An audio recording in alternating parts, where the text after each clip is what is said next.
Hello everyone, welcome back to my YouTube channel statistics craze. I am Priyanka Sharma और आज की video में हम बात करने वाले हैं सैंपल सर्वे के बारे में। तो सबसे पहले की जो वीडियो है ये पार्ट 1 वीडियो है। इसमें हम सैंपल सर्वे को इंट्रोडक्शन करेंगे, जैसे कि सैंपल क्या होता है, पॉपुलेशन क्या होता है और उसकी जो छोटी छोटी टर्म्स हैं उसके बारे में।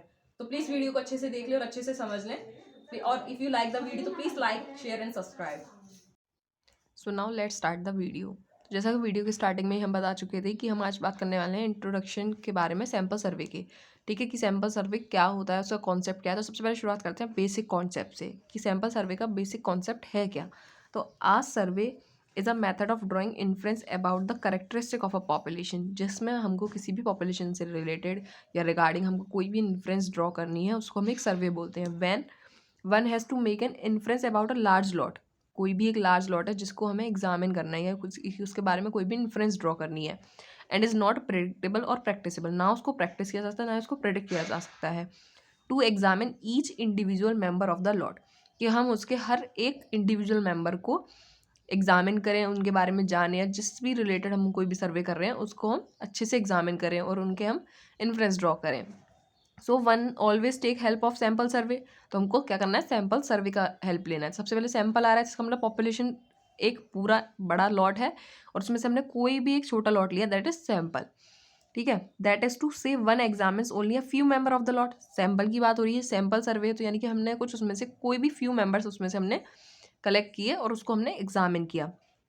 And on the basis of this sample, और उस सैम्पल के बेसिस पर one make decision about the whole lot, और हमने उस छोटे सैम्पल के रिलेटेड जो भी हमारी इन्फॉर्मेशन आई है उसको लेकर हमने पूरे पॉपुलेशन के बारे में अपना सेम हमने रिजल्ट दिया।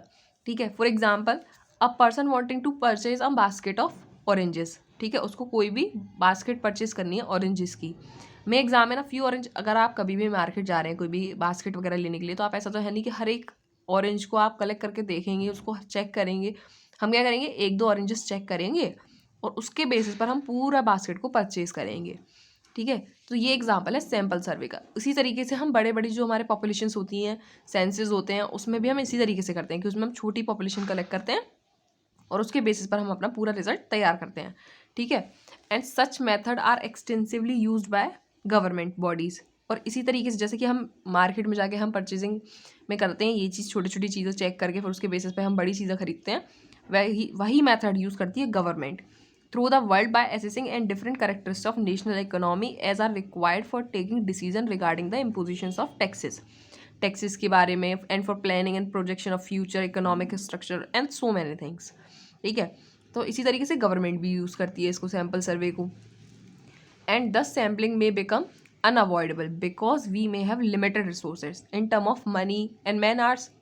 अगर हम पूरी पॉपुलेशन को चेक करना चाह रहे हैं तो पूरी पॉपुलेशन हम नहीं चेक कर सकते, क्योंकि हमारे पास मैन आवर्स कम होंगे और मनी भी कम होगी, क्योंकि जितनी ज़्यादा पॉपुलेशन होगी उस पर उनको हमको खर्चा भी तो करना पड़ेगा उतना। ठीक है, तो अगर हमारे पास सैंपल हम उसमें से कलेक्ट कर रहे हैं, अगर हम सर्वे कर रहे हैं कोई भी जिसमें हमको पॉपुलेशन है हमारा मेल्स, तो मेल्स से हमें इन्फॉर्मेशन कलेक्ट करनी होगी। ठीक है, जिसमें हमको मैन आवर्स ज़्यादा लगेंगे क्योंकि हमें उनको काम करने के लिए देना है। हम कुछ लोग लेंगे जिनको हम भेजेंगे मैन टू मैन और उनसे हम बात कराएंगे। अब हम क्या करेंगे, कुछ सैम्पल्स डिसाइड कर लेंगे रिगार्डिंग टू द लोकेशन, कुछ लोकेशंस डिसाइड करेंगे, कुछ सिटीज़ डिसाइड कर लेंगे, या सिटीज़ में भी कुछ कुछ इलाके ले लेंगे जिस पे जाकर हम ये सैम्पल सर्वे उन लोगों से हम लोग एक छोटी छोटी इन्फॉर्मेशन कलेक्ट कर लेंगे और उसके बेसिस पर हम पूरी मेल्स के बारे में अपना रिजल्ट तैयार करेंगे या अपनी रिपोर्ट तैयार करेंगे। ठीक है, तो इसी तरीके से सैम्पलिंग डिवाइड होती है हमारी दो टाइप में, सब्जेक्टिव एंड ऑब्जेक्टिव। अब बात करते हैं सब्जेक्टिव सैम्पलिंग के बारे में। तो any type of sampling which depend upon the personal judgement of the sampler himself is called a subjective, जिसमें कोई भी रूल नहीं है, कोई भी रेगुलेशन नहीं है, वो सैम्पलर खुद ही डिसाइड कर रहा है कि अब ये काम करना है, अगला स्टेप, सारी स्टेप्स उसने डिसाइड करी हैं, उसको हम बोलते हैं सब्जेक्टिव। ठीक है, ऑब्जेक्टिव क्या होता है, the sampling method which is fixed by a sampling rule, जो सैम्पलिंग रूल पहले से डिसाइडेबल हैं उनके बेसिस पर हम अपने सैम्पल सर्वे को कंप्लीट कर रहे हैं, जैसे रूल्स बने हुए हैं उसी तरीके से, और is independent by the samplers own judgement. ठीक है, जिसमें सैम्पलर की कोई खुद की जजमेंट नहीं चलेगी, is known as objective sampling. ठीक है, आई होप आपको सब्जेक्टिव ऑब्जेक्टिव का डिफरेंस भी अच्छे से समझ में आ गया हो। अब ऑब्जेक्टिव सैम्पलिंग को भी हमने दो पार्ट में डिवाइड कर रखा है, एक है non probabilistic and second one is probabilistic. तो अब सबसे पहले तो जान लेते हैं कि जैसे कि हमारे सैम्पल सर्वे के भी 2 टाइप थे सैम्पलिंग के, subjective and objective sampling have also 2 types like on probabilistic, non probabilistic and probabilistic. ठीक है, नॉन प्रोबेबिलिस्टिक क्या होता है, there is a fixed sampling, fix sampling rule है but there is no probability attach to the mode of selection. इसमें कोई भी probability attach नहीं है, सिर्फ और सिर्फ हमारे पास सैम्पलिंग रूल तो होगा, फिक्स सैम्पलिंग रूल है बट प्रोबेबिलिटी नहीं है इसमें। एग्जाम्पल देखते हैं, selecting every 5th individual from a list. अगर कोई भी मेल्स की लिस्ट हमने ले रखी है और हमने उसमें से सैंपल कलेक्ट करना है तो हम क्या करेंगे उसमें कि हमें 5th इंडिविजुअल को सेलेक्ट करना है उस लिस्ट में से, 5th फिर 10 15 इस तरीके से, और उनकी कोई भी प्रोबेबिलिटी उसमें अटैच नहीं है। अब बात करते हैं प्रोबेबिलिटी एंड मिक्स्ड के बारे में। तो प्रोबेबिलिटी एंड मिक्स्ड में है, the selection of the first individual is made in such a manner that each of the first 10 gets an equal chance of being selected, जिसमें सबके सेलेक्ट होने का इक्वल चांस हो। It become a case of mix sampling and if for each individual there is a definite pre assigned probability of being selected the sampling is called probabilistic. वो वैसे भी non probabilistic and probabilistic से समझ में आ रहा है कि non probabilistic है यानी कि उसमें प्रोबेबिलिटी अटैच नहीं होगी, एंड प्रोबेबिलिस्टिक है तो उसमें डेफिनेटली प्रोबेबिलिटी अटैच होगी। तो अब बात करते हैं एलिमेंट्री यूनिट की, कि एलिमेंट्री यूनिट क्या होता है। तो it is an element or group of element, या तो कोई पर्टिकुलर एलिमेंट होगा या group of element on which observation can be made according to a well defined procedure. किसी भी वेल डिफाइंड प्रोसीजर के अकॉर्डिंग अगर हम एक एलिमेंट, इंडिविजुअल एलिमेंट या ग्रुप ऑफ एलिमेंट्स को सेलेक्ट करते हैं, that is known as elementary unit. For example person, family, either male or female, कुछ भी हो सकता है। ये सारी चीज़ एग्जांपल्स आएंगे हमारे एलिमेंट्री यूनिट्स में। ठीक है, अब बात करते हैं पॉपुलेशन की। The collection of all units of a specified type in a given region at a particular point और a period of time is termed as population. ठीक है, किसी भी अगर मेल फीमेल की पूरी पॉपुलेशन के बारे में बात करें, that is known as our population. For example a population of persons, families and etcetera. And a population is said to be finite or infinite population according to as the number of unit in it is it finite or infinite। अगर number of units हमारी population में infinite है तो population हमारी infinite रहेगी, लेकिन अगर finite units हमारे पास तो population हमारी finite हो जाएगी। ठीक है, अब बात करते हैं सैंपल के बारे में कि सैंपल क्या होता है। तो the part of population selected according to some criteria to give conclusion about population is called sample. For example अगर हमने कोई भी मेल या फीमेल की हमने पॉपुलेशन ले रखी है और उसकी भी मेल फीमेल हमारे पास, अगर हम किसी भी एक पर्टिकुलर सिटी की बात करते हैं तो कई सारे मेल्स और फीमेल्स रहेंगे, तो हमने क्या किया, कुछ क्राइटेरिया के अकॉर्डिंग हमने कुछ सैंपल्स क्रिएट किए। कुछ कुछ मेल्स या कुछ कुछ फीमेल्स को हमने सेलेक्ट किया अकॉर्डिंग टू सम क्राइटेरिया। ठीक है, तो वो हमारा पॉपुलेशन का कुछ पार्ट रहेगा। ठीक है, उसको हम बोलेंगे सैंपल। अब बात करते हैं सैम्पलिंग यूनिट की, कि सैम्पलिंग यूनिट क्या होता है। Elementary units which besides being clearly defined, identifiable and are convenient for purpose of sampling are called sampling unit। जो defined हो, identifiable हो और convenient हो for the purpose of sampling, ठीक है, are called sampling unit। In a family budget inquiry usually a family budget अगर inquiry हो रही है तो उसमें family is consider as a sampling unit. ठीक है, क्योंकि फैमिली बजट है और उसकी अगर हम इंक्वायरी करेंगे तो family is our consideration as a sampling unit and since it is form to be convenient for sampling for ascertaining the required information. ठीक है, क्योंकि हमें जो जितनी भी रिक्वायर्ड इन्फॉर्मेशन मिलेगी वो फैमिली के अकॉर्डिंग मिलेगी, क्योंकि फैमिली बजट इन्फॉर्मेशन जब हम कर रहे हैं, फैमिली बजट इंक्वायरी जब हम कर रहे हैं बेसिकली। ठीक है, तो वो हमारा एक सैम्पलिंग यूनिट का एग्जाम्पल रहेगा। अब बात करते हैं सैम्पलिंग फ्रेम के बारे में कि सैम्पलिंग फ्रेम क्या होता है। For using sampling method in the collection of data, जो भी हम मेथड्स यूज़ करते हैं किसी भी डेटा को कलेक्ट करने के लिए, अगर हम पॉपुलेशन ही कलेक्ट कर रहे हैं या कुछ भी कर रहे हैं, it is essential to have a frame of all sampling units. क्योंकि अगर हम सैम्पलिंग, सबसे पहले तो हम अगर डेटा कलेक्ट करेंगे उससे पहले हमारे पास कोई आइडिया होना चाहिए कि हम करना क्या चाहते हैं उससे रिलेटेड।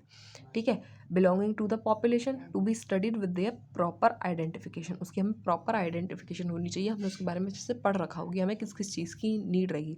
डेटा कलेक्ट करने के लिए हमको क्वेश्चन आयर्स हमको फ्रेम करने होते हैं। ठीक है, कई सारी चीज़ें होती हैं, क्योंकि अगर जैसे कि आप देखें सेंसस सैंपल जो सेंसस सर्विस होते हैं उनमें जो लोग आते हैं हमारी फैमिलीज़ में हमसे डेटा कलेक्ट करने के लिए, हमसे पूछते हैं, उनके पास एक क्वेश्चंस के फ्रेम होते हैं already, that is known as the sampling frame. ठीक है, and particular and such a frame is called sampling frame.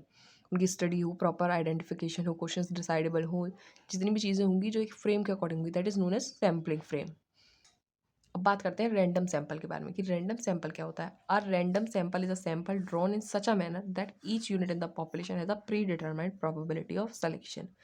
जिसको सेलेक्ट करने से पहले ही हमको उसकी प्रोबेबिलिटी पता है, pre determined probability of selection है। ठीक है, उसको हम बोलते हैं random sample.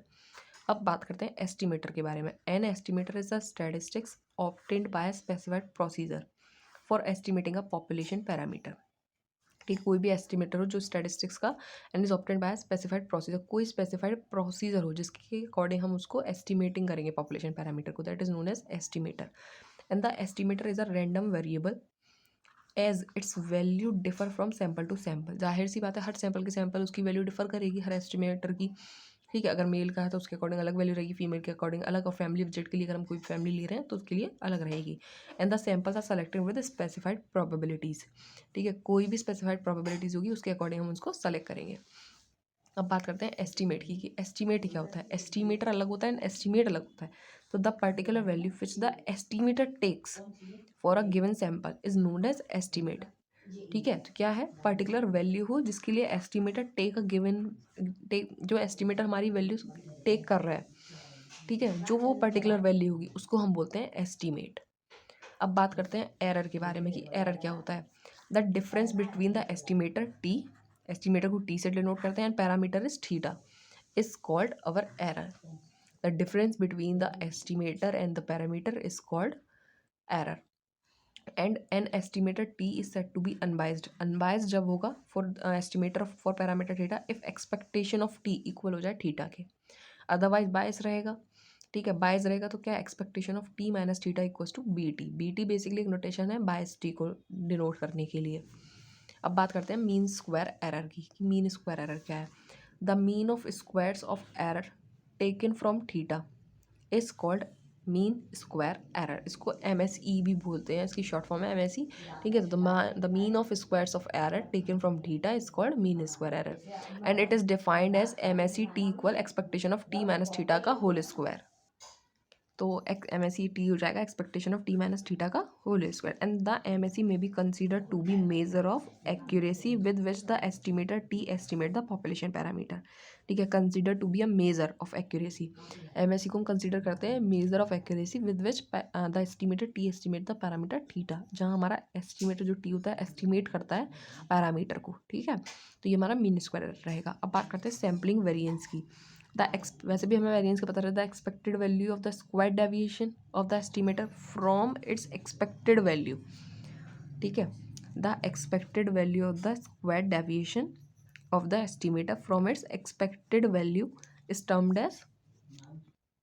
As sampling variance. ठीक है, and it is a measure of the divergence of the estimator from its expected value, and it's given by variance of t basically is expectation of t minus expectation of t का whole square. ये हमारा होता है variance. And this measure of variability may be termed as the precision of the estimator T.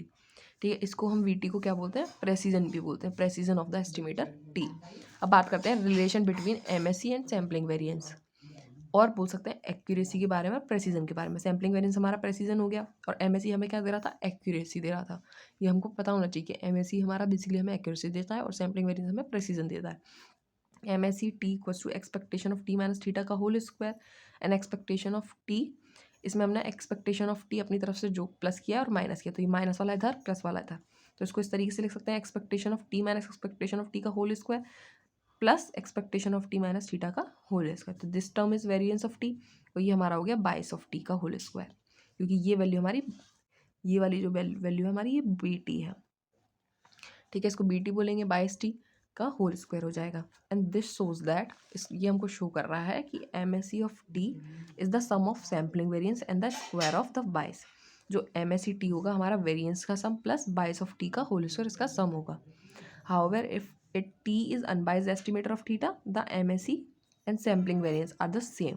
अगर ये unbiased हो जाएगा तो जो हमारा MSE होगा, जो सैम्पलिंग वेरिएंस होगा, वो हमारा सेम होगा.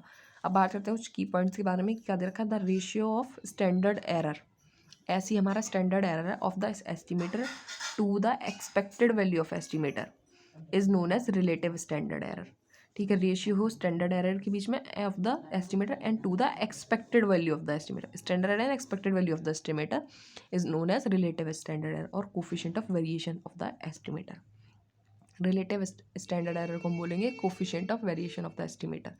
ठीक है, अब बात करते हैं सैम्पल स्पेस के बारे में. सैम्पल स्पेस क्या है, the collection of all possible sample sequences and sets is called sample space. जितने भी सेट्स हैं, फॉर एग्जांपल जैसे कि अगर हम कॉइन का केस ले लें, जो हमारा हेड और टेल है, ठीक है, इसको क्या बोलेंगे, हेड टेल दोनों को साथ लिखने के साथ ये हो जाएगा हमारा सैम्पल स्पेस, जो सेट है हमारा पूरा। ठीक है, अब बात करते हैं सैम्पलिंग डिज़ाइन की। सैम्पलिंग डिज़ाइन क्या होती है? The combination of sample space and associate probability measure is called the standard design, sampling design, sorry. ठीक है, तो जो कॉम्बिनेशन होगा सैम्पल स्पेस का प्लस उसकी एसोसिएट प्रोबेबिलिटी का, इसको हम बोलेंगे सैम्पलिंग डिज़ाइन। फॉर एग्जांपल अगर हमारी कैपिटल एन 4 है, small N is 2, and the probability of selection from different sample is sample 1 2 1 3 1 4, ये एक एग्जाम्पल हमने लिया है, एंड 1 4 2 3 2 4 एंड 3 6, और इसकी ये प्रोबेबिलिटी हो जाएगी 1 6 1 6 1 6 एंड 1 6। ठीक है, तो ये जो पूरा होगा इसको हम बोलेंगे सैम्पलिंग डिज़ाइन। आई होप ये आपको वीडियो अच्छा लगे। प्लीज़ अगर आपको वीडियो अच्छा लगे तो please like share and subscribe. Thank you.